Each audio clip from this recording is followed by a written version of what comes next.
So we know that right now Trump is focusing on getting the National Guard and getting the crime down in Washington D.C. And apparently it's been working. There's been no real reports of violent crime happening in D.C. since he's deployed the National Guard. So he said that his next he's going to Chicago next. His next target is Chicago. So this is him talking about it. Well, supposing we had a week ago when everybody was being killed and mugged and everything else, despite the phony numbers that were given out, that it was getting better. Brian, do you believe it was getting better or getting worse? Oh, the crime was getting worse. I mean, I was robbed. It was getting worse. Yeah. How did the other guy come out? He came out with a briefcase. Yeah. Robert 1, Brian 0. No, but can you imagine you do this and then you start hearing that they had a 20-year reduction of crime? It's worse. It was worse during the Biden administration than anybody's ever imagined possible. And I guarantee you, he wouldn't be here if those numbers continued. But now we have total safety. We have total security. And for the border, in 3 months, 0 people. These are done by liberal people that do these charts. 0 people came through our border in the last 90 days. Can you believe it? 0. Last year, we had millions of people coming in. And they came in from the wrong locations. They came in, a lot of people that shouldn't be here.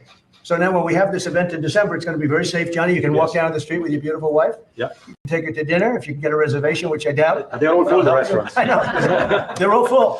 I heard that too. The restaurants the restaurants, since we are doing this, are doing great. And many new restaurants are going to open because, as you know, many closed. Many restaurants closed because the crime was so bad. This will be one of the safest places anywhere on earth. So, I really am honored that the National Guard has done such an incredible job working with the police. And we haven't had to bring in the regular military, which we're willing to do. We have to. And after we do this, we'll go to another location and we'll make it safe also. We're going to make our country very safe. We're going to make our cities very, very safe. Chicago's a mess. You have an incompetent mayor, grossly incompetent. And we'll straighten that one out probably next. That'll be our next one after this. And it won't even be tough.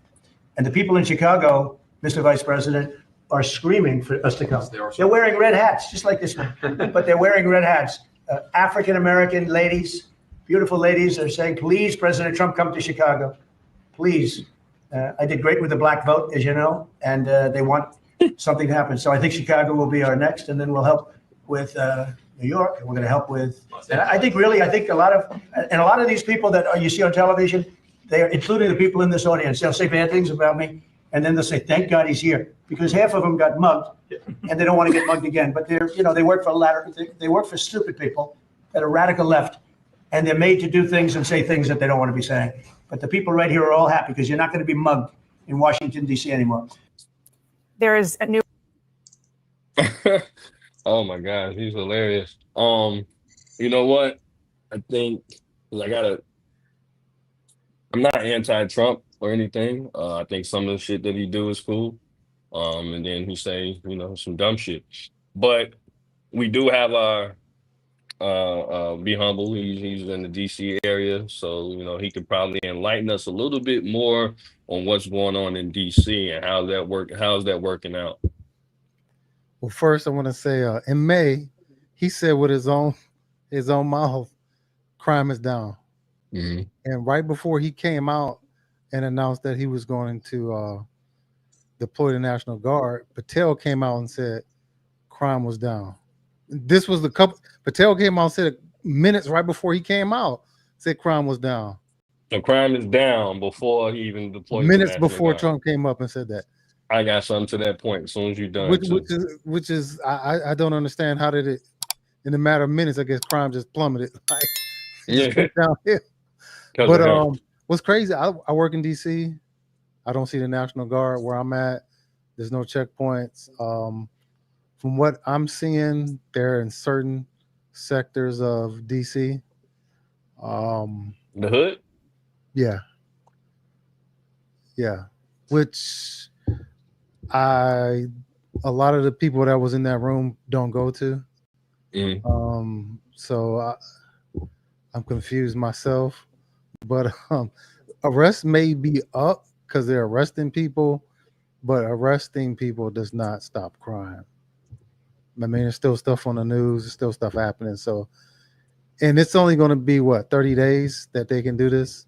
So it's a short period of time, anyways, to try to do anything to where you're making really a difference.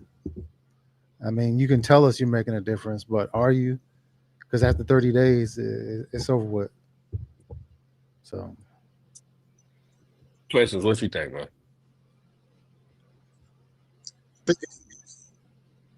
Mic check 1 2 1 2. What is this?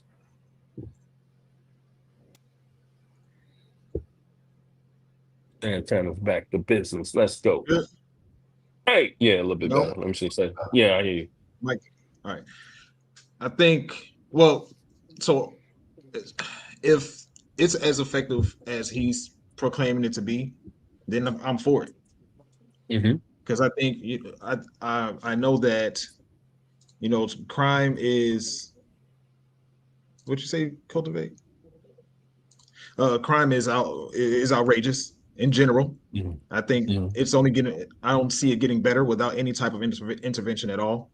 I think I don't see why people would oppose that, which is what I see. I see people saying no, he's not coming to Chicago, or he better not come to Chicago. Some degree of that, and I don't. Why would people oppose efforts to reduce crime? Well, if it's only for 30 days, there's other ways to reduce crime. Their whole thing is just to arrest people. Why not fight crime before it even happens? How does that? Instead of just there's programs. There's programs. Work with these mayors from these incompetent mayors. Bring them to you. Hey, what can we do to help you? What do you think is the problem? This is what we think is the problem. Work with them. That's what a leader would do. You work with these people to end this problem. What you see as a leader, what you see as the problem, you tell them what you see as the problem. You work with them to end it. You're trying to work on the back end. You're not stopping on the front end. There's still two ends of this. So if you want to work on the back end, that's fine. But you're never gonna that pipeline is still getting fed with criminals. So at some point, you need to work on the front end to stop that pipeline being fed with criminals.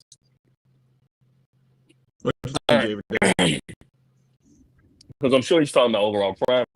Well, most of the time when we talk about crime, we're really talking about homicides and stuff like that, right? So I like my trusty website, HeyJackass.com, HeyJackassChicago.com.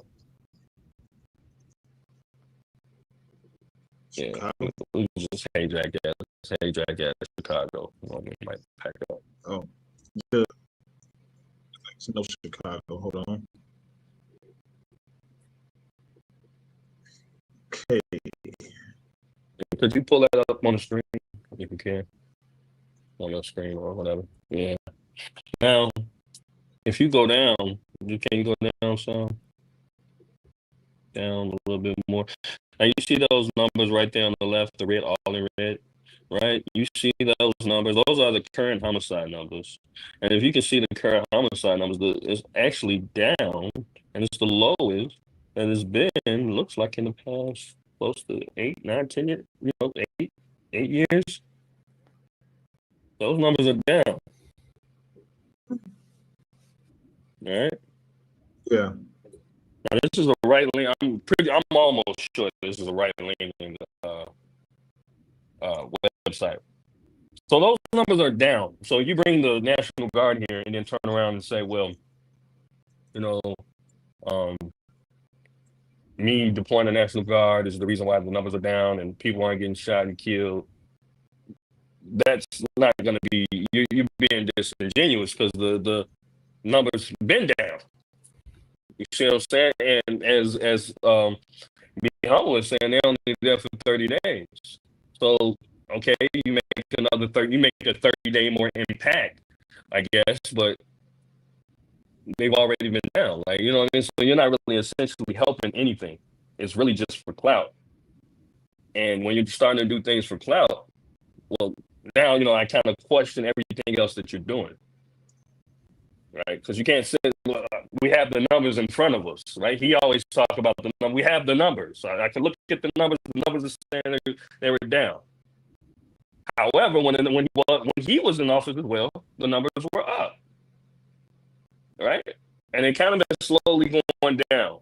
And this isn't just in Chicago. This is kind of nationwide. The thing about crime is it's literally nationwide. It goes in waves, up and down, nationwide. It's not really just one city that that has these crime issues and stuff like that. It's just a wave, up and down or whatever. And right now we're on the low end, and he's trying to get credit for that to me by sending in the National Guard. Clearly, I mean, yeah, in these impoverished neighborhoods, it's always going to be a war zone there, right? Because there's lack of resources, amongst other things, right? Just the culture of those neighborhoods, right? The way people interact with each other, the joblessness, right? Homelessness. You got all these things working against the neighborhood. So you're always going to have issues in those neighborhoods. But as a whole, like, we see that the city, I mean, and of course we have cameras everywhere, so people are taking pictures, but Chicago today, New York today, LA today isn't the same as these guys were in the 90s. You can go look up statistics in the 80s, 90s, right? Chicago in 94, I believe, had 972 homicides. New York that same year, I believe, had 2,200 homicides, right? So, yeah, we have all these different people that moved in, the different immigrants and migrants and, even our own people, right? But I think we're way more safer city than we are today. We were yesterday.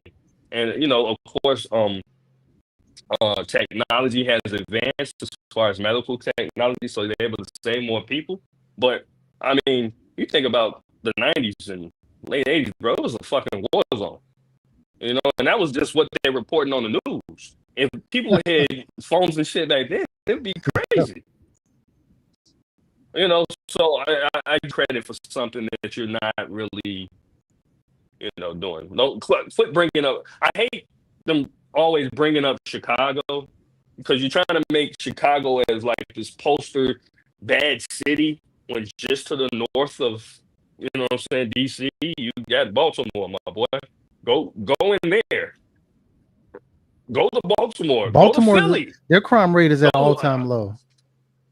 Yeah, see, even their crime is at all-time low. But go fix some shit closer to home than trying to always bring up Chicago because Obama was here. You know what I mean? And that's why I feel like you always bring up Chicago, because Obama was here. It's like, oh, well, Obama was there, and the crime rate. No, go fix this other city, Memphis. Right? Memphis is, here's one thing I would say. Crazy. What they should do, the district attorney, that lady Shapiro, whatever her name is, and the president, they should work with DC, changing some of the policies they have. Because some of the policies they have, there was this case where there's a little 14-year-old boy. He kept stealing cars, and in DC, they let you out to your slap parents. On the wrist. Yeah, there's no for something like that. So, are there some things that need to be changed? Yes. Like I said earlier, they just need to work with the administration in DC. They just need to work together to fix some things instead of just I don't know. I guess you see videos and stuff like there's issues with the people getting phones snatched on the metro and stuff like that, which happens all the time. But at the same time, sometimes these people are asking for it. They're walking around like popsicles, wanting to be licked. Like you walk around, all you doing is looking at your phone. Like, man, you just make it too easy. Like for someone, like sometimes these people just live in a bubble, man. Sometimes this may sound crazy. Some people need to experience some stuff like that to understand there's certain ways when you're in certain places that you carry yourself. It needs to be. Hey, look, man, both my cars got broken into under the Trump administration. So, mic check that. A little bit. Hold on. Say something. Because it was going. Mic check 1 2 1 2. There you go. There you go. One thing I noticed though that's been talked about, and I haven't seen the before and after myself, is that the number, there's a good chance that the numbers are dropping, or the violent crimes are dropping because laws have been changed to make things not as bad as they were. Like they changed the verbiage and they changed how they prosecute people on it, so they can fudge the numbers and say violent crime is down. When in reality, homicide is going to be a homicide. Like, you know what I mean? That's not, you can't really cover that up. Well, here's what I'm going to say. For what you're saying, Spaces. I don't believe that to be true, but I guess we'll find out. But to use that, to say that, and then after the 30 days is up, then try to say, oh, numbers have fallen to this point, that won't make any sense. If these numbers are already low, and you're going to try to say after your 30 days up that these numbers were wrong, they were up here, and now they're here, basically like you're just trying to change the numbers to fit your narrative.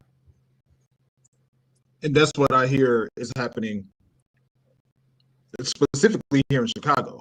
That's what I hear. Now, I haven't, like I said, I don't even know what to actually look up. So who would be doing? The mayor's not doing those numbers. Those numbers coming directly from where?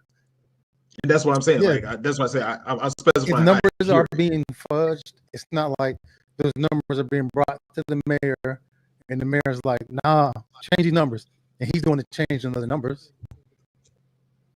I don't know. This website itself, right? This website itself has nothing to do with As you can clearly see, he has the mayor up there, against President Johnson, right?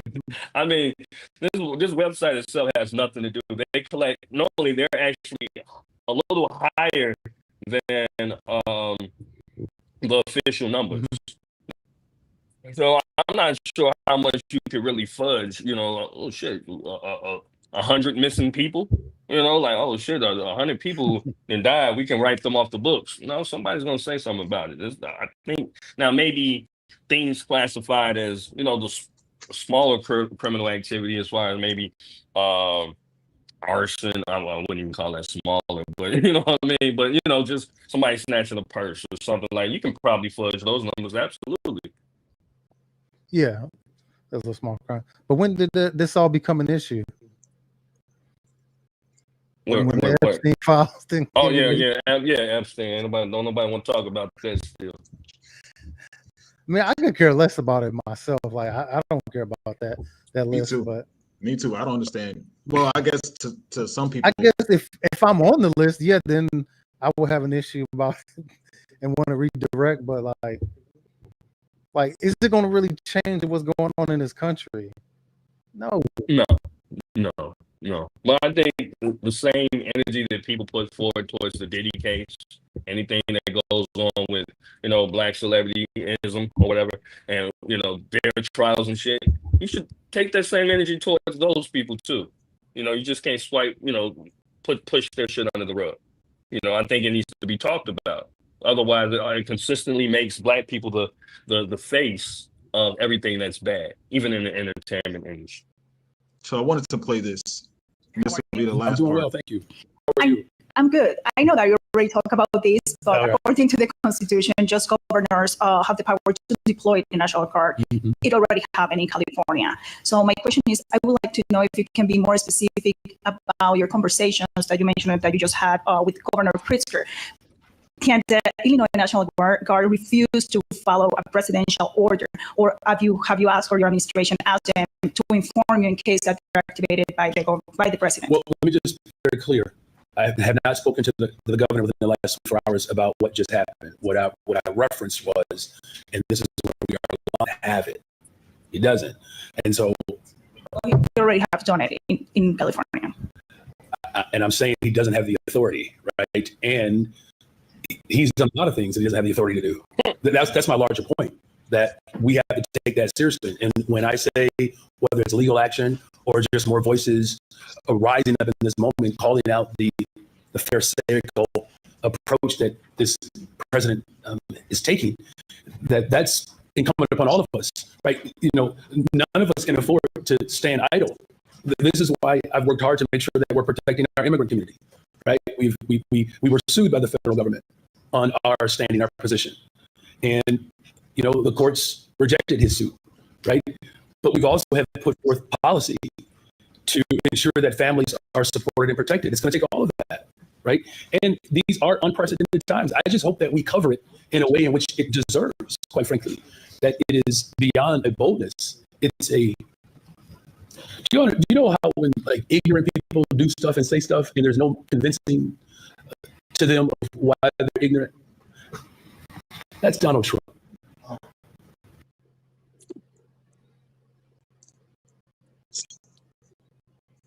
You said you're supposed to work with the mayors and stuff. You mic check one good? Yeah. Okay. You said you're supposed to work with the mayors and stuff. How does that work? When someone is approaching a situation with that type of mindset already. No, but you got to understand, when you're a leader, when you're at the top, you don't. Well, Dave Chappelle said you don't punch down. So you would call him, come see me, and that's what you do. You talk. But it seems like he said, he's done things that he's not authorized to do, even though there may be an issue going on, or not, but he's still doing things he's not authorized to do. And be humble, correct, because you were in the military, so correct me if I'm wrong. The National Guard that's through the state. That's state, yes, through the states. Yeah. So DC, fuck is Donald Trump even talking about? DC is federal. Yeah, even though DC's not, it's not a state, it's a city. They have a National Guard, and they kind of run like a state. It's like kind of ran like a state, yeah. So I guess that's kind of my thing is like, because Donald Trump didn't say anything during his meeting that I felt like he didn't sound like he wanted to really work with, Mayor Johnson. I'm not a Mayor Johnson backer by any means, right? But he don't sound like he's eager to work with Mayor Johnson either, right? So again, to me, it just seems like Donald Trump wants the narrative to make it seem as if crime is going down under his administration. And I mean, technically it is, right? So crime is technically dropping under his administration, but don't think that by you artificially deploying the National Guard, that's the reason why. Like this was, and it makes kind of like distrust between the citizens and the government, because you're deploying the National Guard. Like, people don't want to see the National Guard on their streets, and it may not affect people like you and I, right? But if you don't live in that neighborhood, all right, what is it to you?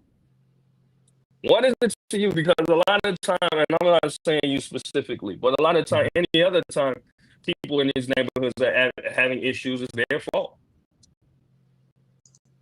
Any other, we blame it on them. Oh, well, it's their fault. They live in these neighborhoods. And So what is it to you, like, that they're shooting each other? So I'm confused.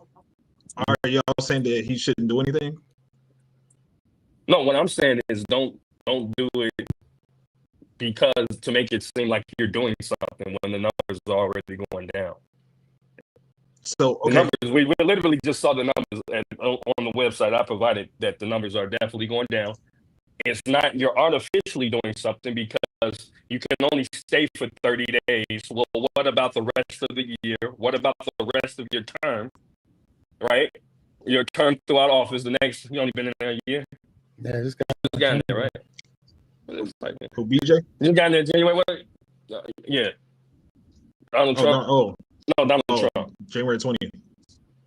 Okay, so you got a whole nother 3.5 years. What about the next 3.5 years? And what about all the other cities throughout the United States?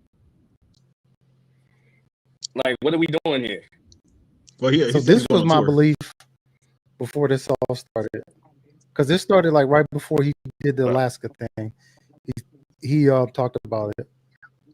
So my belief was he wanted to show that he was strong before he met with Putin. Things didn't go well in Alaska, so now he's just dumping on everybody back here. That's just how I see it.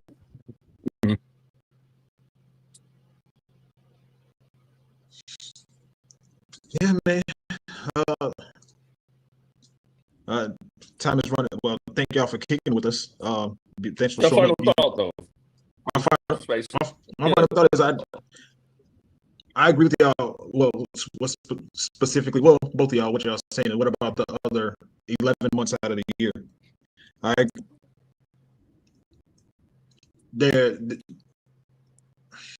You got to work with the people to keep the governing officials to find ways to keep those numbers low.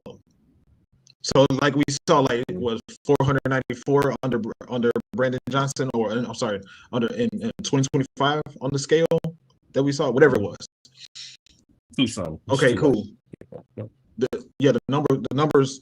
If you come in and you deploy the National Guard or do whatever it is that you're gonna do, and the number drops from 494 down to 150 for 30 days straight, cool. You did some work. On the flip side, what about the other 11 months? Because are you going to talk about it? Are you going to say anything if for your 30 days crime is down, and then day 31 started, or day 1 started in a new 30 days, it goes back up to 494? Yeah. So I agree with that sentiment. I just think ultimately it's better than what's happening, because right now, Brandon, even in the speech we just heard just now, he's talking about immigrants. He ain't focused on Chicago. Yeah. Well, I think he was saying that in context of Donald Trump, I guess, and himself saying Donald Trump was overstepping his boundaries when it comes to things. And here's another example of Donald Trump trying to overstep his boundaries, right? But something I ask you, right? You ever stolen a cookie at the house, like, you weren't supposed to have? Yeah. You ever took it? Yeah. You ever do it while your mom was looking? Her back was turned, at least. Her back was turned, right? Yeah. Right, but you never did it while she was like looking at you, and you wasn't supposed to have it, right? Right. So the point of the National Guard to me is like that. Of course, motherfuckers ain't gonna shoot each other or rob somebody right in front of the National Guard. They're looking right at you. But once they leave, it's just gonna be like business as usual. And to me, that's playing with the people. That's playing with, because the National Guard are people that actually live in that state. For the most part, like, well, it seems like stop playing with these. West Virginia, a couple other states sent their National Guard here. West Virginia is one of them. I think maybe Kentucky, a couple other states for some reason. A couple red states sent their National Guard here. And maybe they didn't have it, and maybe DC didn't have enough. No, it was. You think they want to join in? They want to join in, huh?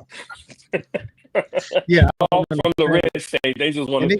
All the red poor states too. Like the poor states are sending their National Guard here. Like, it's an opportunity to shoot a nigga, but yeah. But like I said, I told you earlier, I don't see. I drive through Southeast DC, which is considered like a tough area. Right. I don't see them down there. Maybe it's the time of the day that I go to work, but then I come out where the Nat Stadium is at. I don't see them on this side of DC that I work in.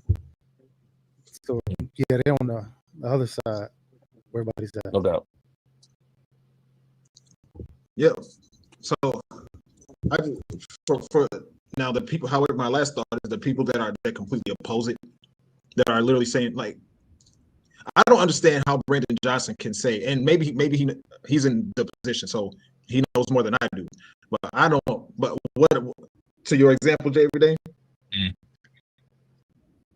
I wouldn't tell my mom that I can't not take a cookie. I wouldn't tell my mom, yeah, it's not your jurisdiction to assert authority over me. But isn't it? It's weird. It's checks and balances, though, right? That's Supposedly, yeah. that's the deal. It's like it's still checks and balances because you're the president of the United States doesn't necessarily give you authorization to do certain things. This is why you have governors. This is why you have mayors. This is why you have aldermen. This is why you have different parts, different branches of legislation, right? So that one power doesn't overstep the other. And this is what it seems like he's trying to do. Now, if he came in there with a more genuine heart, trying to, instead of trying to bulldoze everything, maybe some shit could really get done, right? Because you don't handle every situation the same way. Sometimes you got to deal with people with kid gloves. That's how you got to do Chicago. You might have to do because Chicago obviously it's going to be kind of bulldozed through it, right? You're going to have to show another way. And to me, you don't know. Now it becomes, and he's supposed to be a businessman. You're supposed to know how to negotiate a little bit or something. There has to be some negotiation there where, when we can figure this thing out. If you're serious about curtailing violence in Chicago. Chicago's a bigger city than DC. DC is only 17 miles. Oh, wow. Wide. Yeah, that's it. It's only 17 miles. But Chicago's 232 square miles. DC is a small city. Right. Then at the same time, space is not the same that I don't feel as though they should be deployed. I think he should have waited. He should have did the negotiation part, and then if that fell through, then come through. Because at the same time, you can cause distrust with people, and the people. We already have an issue with it when it comes to the military and stuff like that. They join the military, because this is something they saw as a kid. This is something they saw for no reason from what they were told or what they learned was not needed. I'm not saying as a leader you should care about that, but I feel as though you should have went the diplomatic route before you went the other route. I'm not disagreeing. I'm also thinking in regards to this, it sounds like I'm getting mad at my mom for barging into my room. You didn't ask me to come in my room, Mom. Like, I don't. I mean, he should understand he's white. That's something white people do. You didn't ask me. That's something white people do. He should understand that I was Tyrion. You know what I mean? And you just can't move like that. Unfortunately, somebody's gonna. That's an issue because if we allow you to do one thing, then you think you can do everything like that. This is why shit. I mean, again, we kind of goes with the first story we started off with, right? Sha'Carri Richardson, maybe was that the first story we started off with? I think so. Right? You're gonna have an issue throughout the duration of your relationship, right? We can't allow you, Sha'Carri, to just be whooping our, pushing on us and beating on us and whooping our ass. That's not. You don't have the authority to do so. And to me, it's like the same thing here with Donald Trump. It's like you have the authority to do certain things. You are the commander in chief of this country or whatever. But when it comes to other things, like, bro, when it comes to local politics and stuff like that, you really need to get down there and really talk to who you need to talk to. And from your last your last term, you left a bad taste in everybody's mouth anyway, right? So do the best that you can to kind of be bipartisan on a lot of these issues that you're having. That's all I'm saying. All right, final thoughts. I actually gotta get out of here. Yes, sir. That was it for me. That was my final thought. You got anything? Yeah, my final I was going to say is when I was in the military, the way I programmed, when I dealt with people beneath me, I didn't berate them in front of the crowd, in front of other people in office. I would take them in the office, sit down and just talk to them. Like, look, man, this is what I need from you. This is what I need, and this is what I want. I don't want to see this going on no more in the office from you. Instead of, that's just how I got down. And I think at the same time, that it was respected, because some of those people who don't even look like me are still talk to me to this day, because they respected that instead of just airing them out in front of everybody. That I just did it, just me and them one on one. And that's why I came to you saying earlier, as a leader, pull them, call them in. Hey, I need you in DC, and talk to them. How can we fix this? Let's fix. I feel as though this is a problem. You don't. This is, as a leader, you can tell them what you want. Tell them to fix it. Period. Even if they don't see it that way, and if you don't feel as though it's not done, and at the time you want it done, then do things. The next step. Those people who are wrong, and that they're wrong, but you can't convince them that they're wrong. That is Brandon Johnson. You got anything for that? That was the best. No, I don't have anything. I would say, everybody,